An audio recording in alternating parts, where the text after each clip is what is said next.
evening, pretty much I pulled out an ML class headlights. Although this is the facelift chassis, the 09211, I know that you have the 06208.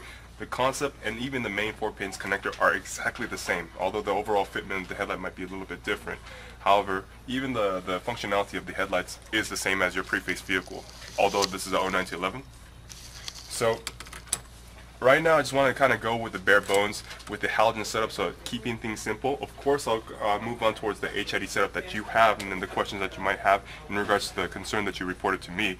Currently I understand that via low beam the headlight side doesn't work, whereas when you trigger your high beam it's able to actuate the shutter, and also the HID is able to kick on.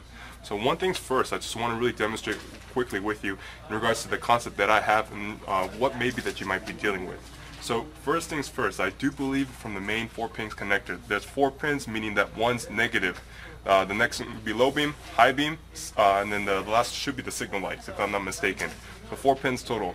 I almost want to believe that the low beam pin of yours on your main connector either is not making contact with your factory connector, or it's been pushed back meanwhile in regards to working with the headlights. So if you can bear with me, although the pin that I've drawn is not as pretty, but I've kind of basically drawn out which pin configuration is for which. So from the connectors, the most left pin will be the low beam. Moving on will be the signal lights. Next will be high beam, and then finally the grounding negative to be the last pin on the right side. You can tell by the shape of the pin configuration, the pin layout, that the connector has flat side on this side and it rounds out to the right side. So that being said, I'm going to go ahead and run the bench testing for the low beam specifically.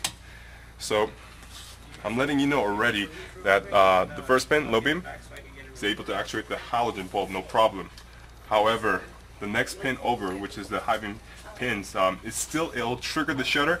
However, it still supplies power for the low beam, which is the very reason why you see your low beam working in high beam mode, which I'll demonstrate with that right now. You see that shutter turns on and the low beam receives power. The fact that during your high beam, when you trigger both your HID bulb and ballast is able to properly power up, it's really telling me that the low beam pin is not receiving proper contact or power. So again, I'll demonstrate the same thing what I'm showing you right now, except for an HID setup. Let me wipe this off real quick. I remove the halogen bulb. Alright. So, although your ballast might look a bit different, pretty much all the HID component, at least the aftermarket wise, concept is ultimately the same. You got male and female connectors that you cannot go wrong with this part. Connect these two together.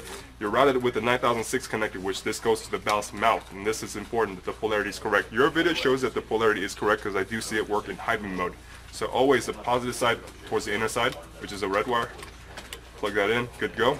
So this is already a closed circuit system. All you need to do is introduce power into this from this internal H7 connector, and this bulb will light up with no problems. So from that, this is your internal H7 connector. Again, polarity is a factor for this HID component, so red wires to yellow wire, black to black. So I got that correct, no problem. I'll go ahead and connect it. Yours might look like a spade connector, so that part might be slightly different, but again, the concept is relatively the same. So that's been connected. Now, just need to demonstrate the low beam HID working. So closed system, it's going to work from routed inside the wires to the main connector. Again, I'll demonstrate this for you for the bench testing portion. So again, here's a low beam pin, which will kick right on right now. Oops, let me turn on the power. Sorry, already I've done something incorrect. I got the polarity mixed up, so I'll flip that around.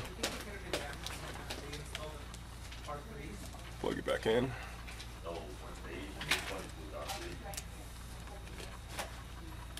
Alright, there we go. So this should kick on right now. There we go. So the HID bulb kicks on with the low beam pin. Conversely, when you do trigger your high beam, you'll hear the shutter click and the HID bulb still work, and I'm powering a different pin, a completely separate pin. So either low beam and high beam, when you introduce power, the high beam will kick the shutter. On top of that, it'll still supply power to the low beam HID bulb, which I'll show you this right now. There it goes. So I'm not getting proper contact. There it goes. So that's high beam mode right now. You hear the shutter click several times. and it still supplies power to the low beam. So this again all makes sense to me that the main culprit right now that you're going to be needing to look into will be the low beam pin, because I'm pretty sure at this point that the low beam pin, which is the first pin to the left side on the flat side, that is not making contact with your factory connector's low beam pin. Please take the time to kind of investigate this, because this is really what I'm leaning towards to be. Again, thank you so much for your cooperation and time.